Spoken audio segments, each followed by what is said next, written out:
Salut à toutes et à tous, bienvenue dans cette nouvelle vidéo. Donc aujourd'hui, présentation d'une boîte de naissance, donc dans un format un peu plus grand que ce que je fais d'habitude. Là on est sur du A5, donc à peu près 15 par 20, 21. Donc j'ai réalisé cette boîte pour un marché, on va dire, voilà, pour montrer un petit peu ce que je faisais, puisque j'ai une entreprise, voilà, déclarée, etc. Et du coup, j'ai pas eu le temps de faire la vidéo avant, donc je l'ai fait après. Malheureusement, la boîte a un peu morflé, voilà. Elle a été beaucoup manipulée, etc. Alors pas forcément avec entre guillemets la délicatesse qu'il aurait fallu, mais bon, après le but c'était que les gens voient ce que je fais, pas qu'ils fassent attention en ne touchant à rien, voilà. Donc il fallait voir, il fallait un peu peut-être toucher, voir qu'est-ce que c'était, est-ce que c'était du carton, du papier, enfin bref, voilà. Donc ça a été très manipulé, souvent aussi par des enfants, donc voilà. C'est pas grave, ça a été fait pour être exposé, donc il n'y a pas de souci. Après, effectivement, lors du rangement, des choses ont été posées dessus, évidemment. Voilà, donc là, c'est de ma faute à moi. Voilà, donc ça a été un petit peu écrasé, mais c'est pas grave. De toute façon, elle n'est pas destinée à la vente, puisqu'elle était destinée simplement à comment dire, à l'exposition. Donc c'est parti, je vous montre ça. Donc on a les mots baby girl. Alors c'est toujours à l'envers puisque je filme en mode selfie, donc c'est à l'envers. Hop. Donc a été réalisé avec la collection Baby and Mama de F Deco. C'est une collection, c'est une des premières collections que j'ai dû acheter et je l'avais jamais travaillé. Voilà. Et là je me suis un peu, on va dire, lancée. Alors sur la couverture vous avez toujours enfin sur 99% de mes boîtes, ces deux ronds. Donc celui festonné là et le rond normal. Donc le festonné il vient d'Action. Voilà, je l'avais reçu lors d'un échange. Le rond ici, je crois que ça doit être du Vassen Creative, celui avec la couture. Le mot Baby Girl est de Sokai, donc c'est un détail de Sokai.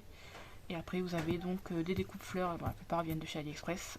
Les feuilles ici, voilà, ces petites feuilles ici sont de 4 en scrap. Et après vous avez des tampons, donc là aussi je crois que c'est du Sokai et là du Artemio. Donc quand on ouvre, hop, donc voici la boîte. Comme je dis, elle a bien morflé.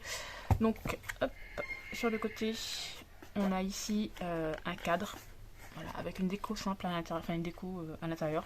Il n'y a pas d'emplacement pour des photos, etc. En fonction, des fois j'aime bien mettre des emplacements pour des photos et des fois j'aime bien, voilà, faire un petit cadre et mettre une décoration à l'intérieur.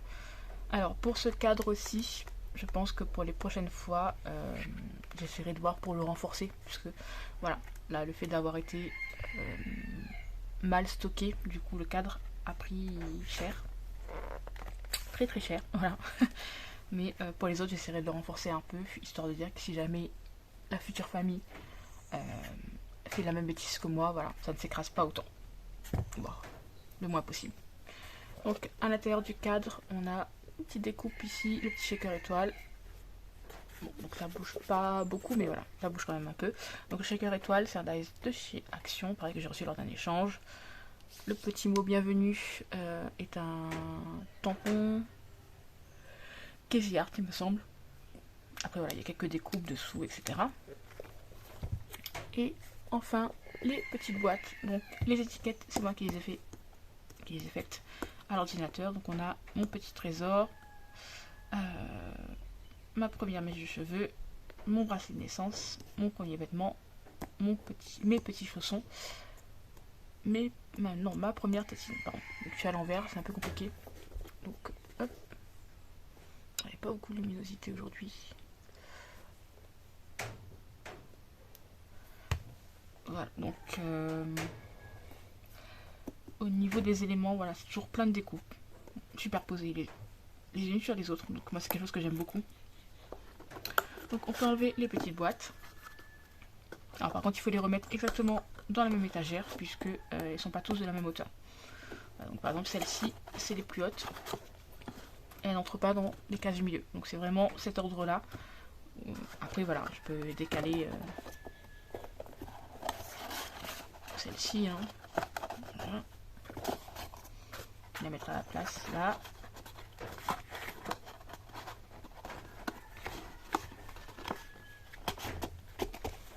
Là pareil, les petites on peut les inverser, mais voilà, si vous voyez, hop, celle-ci fait 1 cm de plus. Voilà, donc on peut pas changer d'étagère, par contre on peut les inverser. Voilà, si on veut mettre par exemple la première tétine en premier, machin, etc. Enfin, voilà. On peut switcher les boîtes dans la même étagère. Voilà, je vais y arriver. Hein.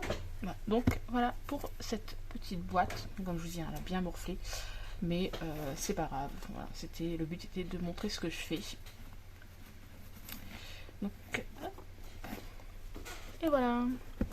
Alors il n'y aura pas de tutoriel pour l'instant. Puisque je cherche encore des manières d'améliorer, mes boîtes pour éviter justement ce type d'incident. Donc pour l'instant il n'y aura pas de tutoriel puisque voilà, j'ai fait rapidement cette boîte-ci, j'ai pas pu filmer puisque comme je vous dis c'était pour un marché. J'essaierai de voir à l'avenir si je peux en refaire une lors d'une commande, voilà, et vous montrer un peu tout ça. Donc voilà, j'espère que cette petite vidéo vous aura plu et moi je vous dis à très bientôt, bye bye.